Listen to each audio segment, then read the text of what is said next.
நடத்த கட்டோட 4 பேர் சொல்றாங்களே, அதுக்கு பதில் சொல்லாம எங்கடி போறேன்?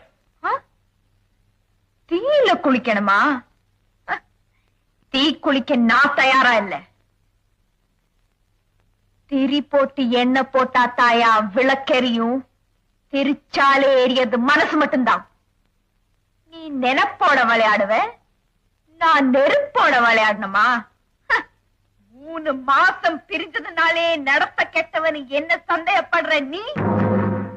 உங்க அப்பா செத்து 15 வருஷம் ஆகுது. இந்த வீட்டை தவிர சொத்து சுகம் ஏதாவது இருக்கா? எப்படி வளர்த்த உங்க அம்மா? என்னையா பதில காணோம்? திரும்பவும் சொல்றேன், நான் நீர்ல கரைவேன், நெருப்புல உருகுவேன். தப்பான வார்த்தையை மட்டும் தாங்கிக்கவே மாட்டேன். ராஜாவா இருந்தாலும் சரி, எனக்கு கவலை இல்லை. நான் போறேன். சீதா,